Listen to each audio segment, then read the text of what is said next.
Hiya crafters, Amy here with amyswares, and today I have a rope theme duo of cards to share with you. So I have two brand new stencils.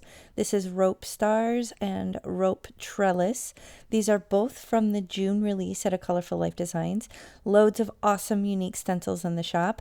And this is my critter book. So I'm going in a little bit of a different order than I usually do. Sometimes I usually create the background and then the focal point or the critter or the sentiment are a bit of an afterthought. So I'm trying to work a little bit differently in the beginning to kind of set myself up for success in terms of the colors and stuff.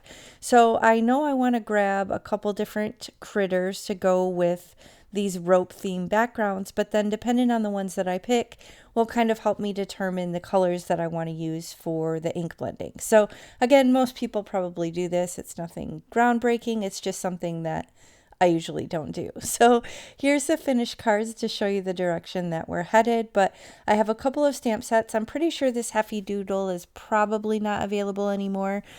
This Simon Hurley one might be. I'll try and remember to link everything in the video description box below. If I forget something, let me know. They may or may not still be available, but I'm sure you have something similar in the shop, and my hope is that this just inspires you. So I grabbed a couple colors of Catherine Pooler inks. I have Tiara and Something Borrowed. I'm only going to use these two colors, but by going heavier handed in spots and light handed in others, I can give myself a little bit of a variance in color, which adds interest. So this is kind of a way to think about it if maybe you don't have a lot of ink colors, or honestly if you don't want to spend a lot of time pulling out a bunch of inks. A lot of times one color can do the trick, especially when you make it lighter and darker all throughout. So I have this sped up as to not take all day, but it's just some very simple ink blending.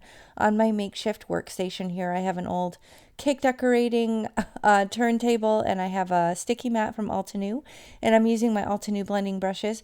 Oh, I take that back. I did apply another color, but this is just residual brown from my brown brush, just to add a little bit of depth in that case. Now for the Something Borrowed, I'm just kind of figuring out the layout with the stars and where I'm going to put that cute little horse. But same thing, I'm just going to do some very simple ink blending. I have that mint tape to just kind of block off the corners of my cardstock that's poking out so I don't get ink where I don't want it. But I'm just going to ink blend across all the openings for these cute rope stars to create the perfect backdrop for my critter card. So going harder, pressing harder in spots to get that really dark blue, and then getting the light blue by not pressing as hard, ink blending. Now I did cut both the panels down. This is a Deckled edge die from Craftstash, which is no longer available, but I will link something similar. And then this shape die, I believe, is probably Scrapbook. Again, I'll try and remember to link everything. So now I'm just going to put everything together and figure out the layout, figure out which chickens I want to use. The stamp set is just too cute. I just love the design features on these chickens. So figuring out which ones I think work with the background, and then as you saw, or maybe you didn't see, I did end up putting some on the inside of the card, which you'll see in a moment. But I do want to use the coordinating sentiments. It's one of my favorite things. They're kind of punny and fun. So I'm going to use one of them. It's your birthday, and then you're still a spring chicken for the inside of the card. So I'm just figuring out back and forth which ones I want to use. Here I'm stamping, freehand stamping, always a risk. It says you're still a spring chicken, and then I thought that one lined up perfect underneath it. So I'm going to use some liquid glue to put that down on the inside of the card, and then I will basically just assemble the pieces. I do end up popping up that cool, I don't even know what you call that shape. Let me know in the comments. It probably says in the description if I find it, but I don't even know what to call that shape. So I'm going to use some foam tape here from scrapbook.com, just cutting into strips so it can fit.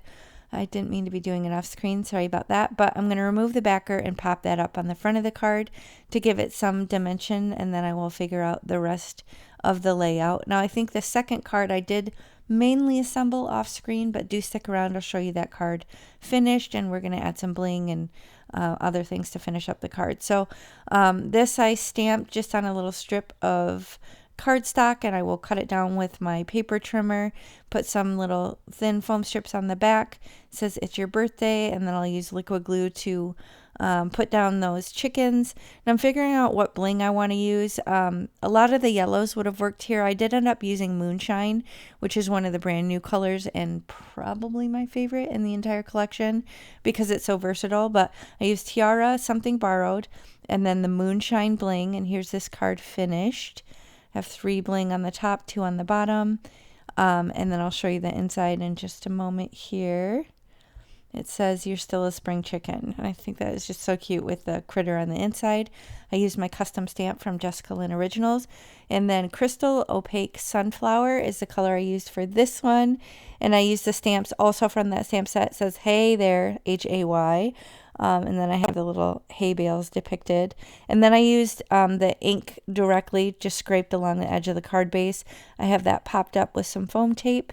Didn't put anything on the inside, but I'm going to use my custom stamp on the back. And that's going to finish that card. So I hope you found this inspiring. Do be sure to check out the rest of the June release. There's loads of unique stencils to choose from. So if you enjoyed this, please hit the thumbs up and consider subscribing. And I'll catch you next time. Thanks for watching. Bye.